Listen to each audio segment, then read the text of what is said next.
Automated permanent academic account registry એટલે કે અપાર આઈડી આજે વિદ્યાર્થીઓ માટે આધાર કાર્ડ જેવું નવું આઈડી જનરેટ કરવામાં આવી રહ્યું છે, જે one nation one student ID પણ કહે છે. તે શું છે તે સમજીએ. સમગ્ર ભારતમાં નવી રાષ્ટ્રીય શિક્ષણ નીતિ 2020 લાગુ કરી દેવામાં આવી છે અને અપાર એ one nation one student ID કાર્યક્રમનો એક ભાગ છે. તે 12 અંકનો કોડ ધરાવતું વિદ્યાર્થીઓનું એક વિશિષ્ટ ઓળખ છે. અપાર આઈડીમાં જે વિદ્યાર્થીઓ અભ્યાસ કરી રહ્યા છે તેમના રિઝલ્ટ, ગ્રેડશીટ, ડિપ્લોમા કે ડિગ્રી કરતા હોય તો તે, તેમજ અભ્યાસ દરમિયાન તેમને કોઈ સિદ્ધિ મેળવેલી હોય તો તે તમામ પ્રકારના આવા ડોક્યુમેન્ટ તેમને ડિજિટલ સંગ્રહ કરવામાં આવશે. ટૂંકમાં આપણે જે અભ્યાસ કરતા હોઈએ ત્યારે આપણી પાસે જે હાર્ડ કોપીમાં રિઝલ્ટ આવતા હોય છે તે તો આવશે જ, પરંતુ હવે તે રિઝલ્ટ તમે અપાર આઈડીમાં પણ જોઈ શકશો અને ભવિષ્યમાં તમારે ક્યાંય નોકરીમાં કે કોઈ અન્ય ઇન્સ્ટિટ્યૂટમાં તમારે એડમિશન લેવું હશે તો તે અપાર આઈડીના માધ્યમથી તમે તમારા તમામ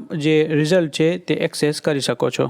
વિદ્યાર્થી કે વાલી આ અપાર આઈડી જાતે બનાવી શકે નહીં, પરંતુ જે વિદ્યાર્થીઓ જે શાળામાં અભ્યાસ કરી રહ્યા છે ત્યાં તેમને ડોક્યુમેન્ટની સાથે તેમને વાલીનું સહમતિપત્રક આપવાનું રહેશે અને ત્યારબાદ સ્કૂલ ઓથોરિટી તેમના લોગિન દ્વારા યુડાયસ પોર્ટલ પરથી આ અપાર આઈડી જનરેટ કરાવી આપશે અને ત્યારબાદ તેને ડિજીલોકર સાથે મર્જ કરી દેવામાં આવશે અને ત્યારબાદ વિદ્યાર્થી કે વાલી આ ડિજીલોકરના માધ્યમથી અથવા તો વેબસાઇટના માધ્યમથી તેમના જે શૈક્ષણિક રેકોર્ડ છે તેનું એક્સેસ કરી શકે છે. અપાર આઈડી બનાવવા માટે વિદ્યાર્થીનું શાળામાં જે GR નંબર હોય છે તે, વિદ્યાર્થીનું નામ, જન્મ તારીખ, જાતિ, મોબાઈલ નંબર, માતાનું નામ, પિતાનું નામ, આધાર મુજબ નામ અને આધાર નંબરની જરૂરિયાત રહેશે. તમામ વાલીઓ માટે ખાસ સૂચના અને તેમની એક ફરજ છે કે તેમના બાળકનું નામ તેમની શાળાના જનરલ રજિસ્ટરમાં પૂરું નામ અને વ્યવસ્થિત કોઈ પણ ભૂલ વગર હોવું જોઈએ અને તે મુજબ જ તેમના આધાર કાર્ડ પણ પૂરું નામ સાથેનું હોવું જોઈએ.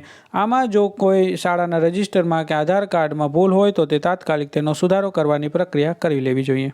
અપાર આઈડી અને ડિજીલોકર આઈડી જનરેટ કરાવવા માટે થઈ અને તમામ શાળા પાસે તેમના વિદ્યાર્થીઓના વાલીનું કન્સેન્ટ ફોર્મ હોવું ફરજિયાત છે.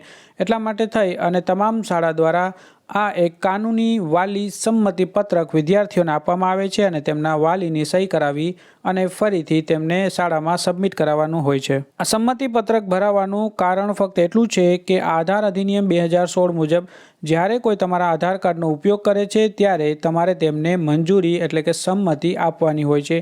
અહીં શિક્ષણ મંત્રાલય વિદ્યાર્થીના આધાર કાર્ડનો ઉપયોગ કરીને અપાર આઈડી જનરેટ કરાવે છે, નહીં કે શાળા.